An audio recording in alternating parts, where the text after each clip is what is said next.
El 24 de marzo de 1816 comenzaron las sesiones del Congreso bajo la presidencia del doctor Pedro Medrano, que decía en una confesión a un amigo: ¿no le parece a usted como a mí que tal comisión de arengar en la apertura del Congreso es bastante peliaguda?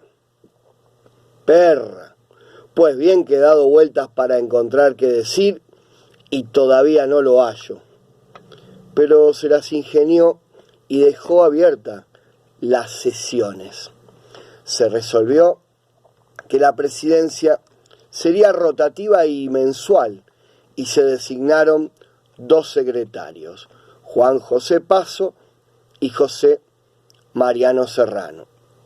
Tan pobre era la patria que, como Jesús, no tenía lugar para nacer, decía la copla popular, y efectivamente el Congreso sesionó en la casa de doña Francisca Bazán de Laguna, como todos sabemos desde nuestra más tierna infancia, la mejor productora de empanadas de todo Tucumán. La primera cuestión que tuvo que tratar el Congreso fue el reemplazo del renunciante director supremo Ignacio Álvarez Tomás. Fue elegido para el cargo de diputado por San Luis el coronel mayor Juan Martín de Pueyrredón, de quien decía Medrano: hay hombres más virtuosos, pero no tan políticos. Los hay más sabios, pero no tan discretos. Los habrá más santos, pero no tan vivos y perspicaces. Juan Martín tiene aquellas virtudes, las que se necesitan, y tiene, sobre todo los virtuosos, la política, la perspicacia, la destreza y, lo que más vale de todo, la opinión. El nuevo director debió viajar de inmediato a Salta para confirmar a Güemes como comandante de la frontera norte tras la derrota de Rondó en Sipe-Sipe. El tema siguiente fue el debate sobre la forma de gobierno. La mayoría de los congresales estaban de acuerdo en establecer una monarquía institucional, que era la más aceptada de la Europa de la Restauración.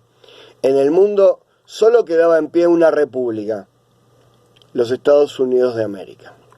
En la sesión secreta del 6 de julio de 1816, Manuel Belgrano, que acababa de llegar de Europa tras su fallida misión, propuso ante los congresales de Tucumán que, en vez de buscar un príncipe europeo o volver a estar bajo la autoridad española, se estableciera una monarquía moderada encabezada por un príncipe inca.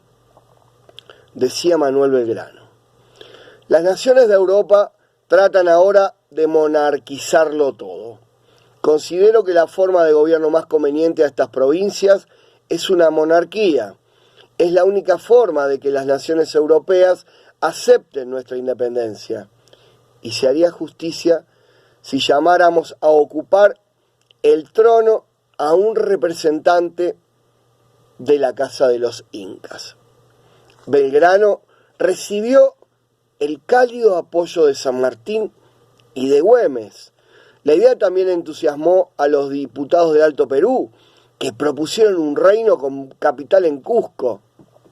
Se daba por descontado que esto aseguraría la adhesión de los indígenas a la causa revolucionaria.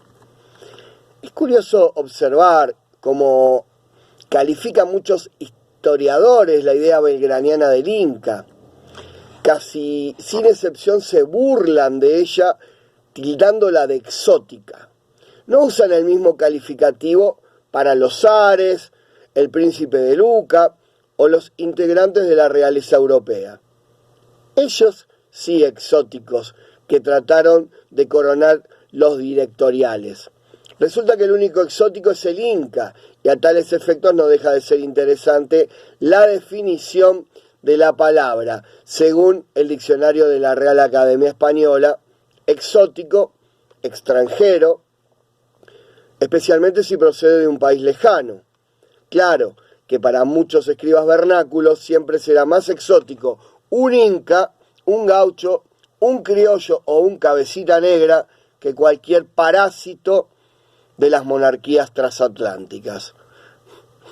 Obviamente para los porteños la coronación del Inca era inadmisible y ridícula.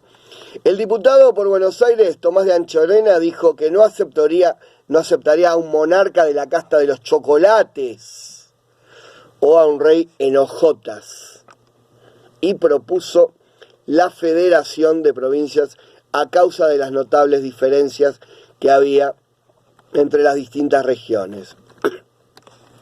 Fray Justo Santamaría de Oro hizo gala de su muñeca política y postuló que había que consultar a los pueblos de todo el territorio antes de tomar cualquier resolución sobre la forma de gobierno, amenazando con retirarse del Congreso si no se procedía de ese modo. Las discusiones entre monárquicos y republicanos siguieron cada vez más acaloradas, sin llegar a ningún acuerdo. Pueyrredón regresó a Tucumán, apuró a los diputados para que se declarasen de una vez por todas la independencia y viajó a Buenos Aires. El martes 9 de julio de 1816, el sol estaba a pleno. Nada que ver con el 25 de mayo lluvioso de 6 años atrás. A las 2 de la tarde, los diputados del Congreso comenzaron a sesionar. A pedido del diputado por Jujuy, Sánchez de Bustamante, se trató el proyecto de deliberación entre la libertad e independencia del país. Bajo la presidencia de sanjuanino Laprida, el secretario Juan José Paso preguntó a los congresales si querían que las provincias de la Unión fuesen una nación libre de los reyes de España y su metrópoli. Todos los diputados aprobaron por aclamación la propuesta de Paso. En medio de los gritos de la gente que miraba desde afuera por las ventanas, fueron firmando el acta de independencia que declaraba solemnemente a la faz de la tierra que es voluntad unánime e indubitable de estas provincias romper los vínculos que ligaban a los reyes de España, recuperar los derechos de que fueran despojadas e investirse del alto carácter de nación independiente del rey Fernando VII, sus sucesores y metrópoli. El acta establecía además que todas y cada una de las provincias así lo publican, declaran y ratifican, comprometiéndose por nuestro medio al cumplimiento y sostén de esta su voluntad bajo el seguro y garantía de sus vidas, haberes y fama. En la sesión del 19 de julio, Pedro Medrano, diputado por Buenos Aires, previendo la reacción furibunda de San Martín, que estaba al tanto de las gestiones secretas que involucraban a algunos congresales y al propio director supremo para entregar estas provincias independientes de España al dominio de Portugal o Inglaterra, señaló que antes de pasar al ejército el acta de independencia y la fórmula de juramento se agregase después de sus sucesores y metrópoli de toda dominación extranjera, para sofocar así el rumor de que exista la idea de entregar el país a los portugueses. La declaración entonces iba acompañada de un sugerente documento que decía: fin de la revolución, principio del orden, en el que los congresales dejaban en claro que les preocupaba dar una imagen de moderación frente a los poderosos de Europa que tras la derrota de Napoleón no toleraban la irritante palabra revolución. Fuente, elhistoriador.com.ar. Muchas gracias, Felipe Piña.